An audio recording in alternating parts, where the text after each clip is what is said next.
Python ప్రోగ్రామింగ్‌లో మనం ఇంతకుముందు ఏదైనా ఒక నంబర్ తీసుకొని, ఆ నంబర్ ఆర్మ్‌స్ట్రాంగ్ నంబరా కాదా అనేదైతే చెక్ చేసామండి. ఆ ప్రోగ్రామ్ చూడకపోతే ఒకసారి ఆ ప్రోగ్రామ్ చూసి, ఇది చూస్తే అర్థమవుతుంది.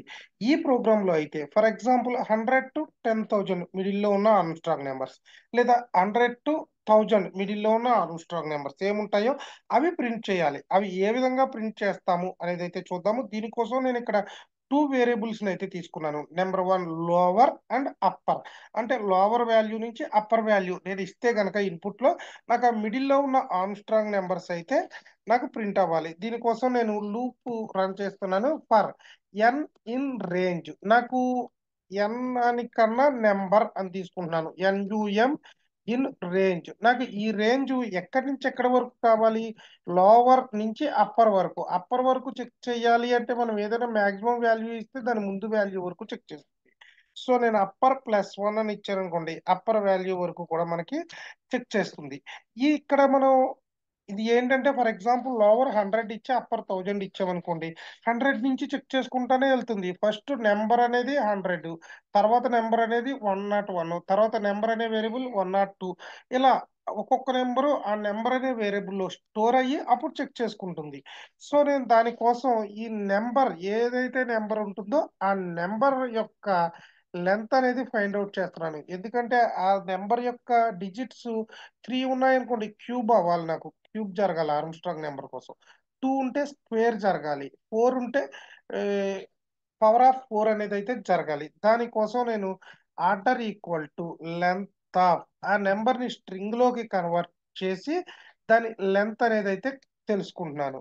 ఓకే. దీని తర్వాత నేనేమనుకుంటున్నానంటే స్ట్రాంగ్ అనే ఒక వేరియబుల్‌ని తీసుకున్నాను. దాని వాల్యూ ఇనీషియల్‌గా 0 అనుకుంటున్నాను. అలాగే టెంప్ అనే ఒక వేరియబుల్ తీసుకొని దాని వ్యా దా నంబర్‌లో ఉన్న వాల్యూని టెంప్‌లో స్టోర్ చేస్తున్నాను. నేనిక్కడ వైల్ లూప్ అనేది యూజ్ చేస్తున్నాను. టెంప్ అనేది ఎప్పుడూ కూడా గ్రేటర్ థాన్ 0 ఉంటేనే నాకు లూప్ అనేది రన్ అవ్వాలి. అంటే నంబర్ అన్నా, టెంప్ అన్నా ఒకటే. వాల్యూ చేంజ్ అవ్వకూడదు. లాస్ట్‌లో కంపేర్ చేసుకోవాలి కాబట్టి టెంపరరీ వేరియబుల్‌ని ఒకదాన్ని మనం తీసుకున్నాము. ఇప్పుడు నేనేమనుకుంటున్నానంటే డిజిట్‌ని సెపరేట్ చేయాలి కాబట్టి డిజిట్ ఈక్వల్ టు టెంప్ మనం సెపరేట్ చేయాలంటే ఎలాగండి? %10 అప్పుడే కదండీ మనకి రిమైండర్ వస్తుంది. నెక్స్ట్ ఏమనుకుంటున్నాను అంటే స్ట్రాంగ్ ఇనీషియల్‌గా 0, స్ట్రాంగ్ ప్లస్ మనం ఏదైతే డిజిట్‌ని సెపరేట్ చేస్తామో ఆ డిజిట్‌ని అది క్యూబ్ అయితే అదే 3 డిజిట్స్ అయితే క్యూబ్‌తోని, 2 డిజిట్స్ అయితే స్క్వేర్‌తోని, 4 డిజిట్స్ అయితే పవర్ ఆఫ్ 4 అయితే చేయాల్సొస్తుంది. దానికోసం మనం ఆర్డర్ అనేది ఫైండ్ ఔట్ చేసాం కాబట్టి ఆర్డర్ అనేదైతే అక్కడ తీసుకున్నాము.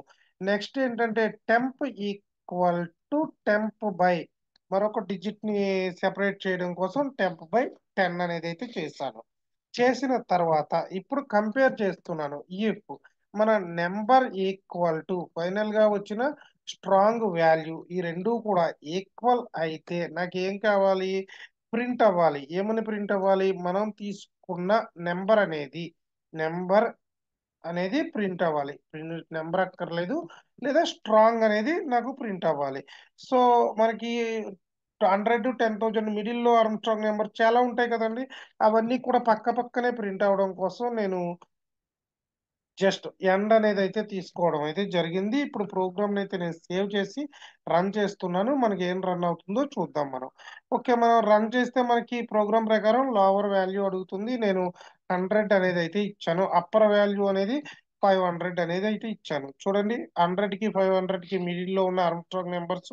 అలాగే మనం లోవర్ నంబర్ మళ్ళీ ప్రోగ్రామ్ అనేది రన్ చేద్దాము. నేను లోవర్ నంబర్ ఏమిస్తున్నాను అంటే ఈసారి 100 అనేది ఇస్తున్నాను. అప్పర్ నంబర్ అనేది 10,000 ఇద్దామండి మనం. 10,000 ఇస్తే ఇవిగోండి మనకి 100కి అప్ప 10,000కి మిడిల్‌లో ఉన్న ఆర్మ్‌స్ట్రాంగ్ నంబర్స్. మనం 0 నుంచి ఒకసారి ప్రోగ్రామ్ అనేది ఎగ్జిక్యూట్ చేద్దాము. అప్పుడు ఏమొస్తుందో 0 అని ఇచ్చాను లోవర్ అనేది.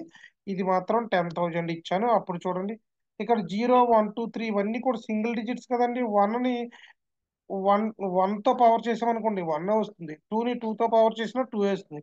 సో, 0 నుంచి 9 వరకు అవన్నీ ఆర్మ్‌స్ట్రాంగ్ నంబర్స్ కింద చూపిస్తుంది. మిగతా 153 ఇవన్నీ కూడా ఆర్మ్‌స్ట్రాంగ్ నంబర్ కింద చూపిస్తుంది. సో, ఇదండి లాజిక్ ఈ విధంగా రాయాలి. ఫ్రెండ్స్ నేను చెప్పే లాజిక్స్ గనక మీకు అర్థమైతే వీడియో నచ్చితే చ వీడియోని ఒక లైక్ చేసి ఛానెల్‌నైతే సబ్స్క్రైబ్ చేసుకోండి.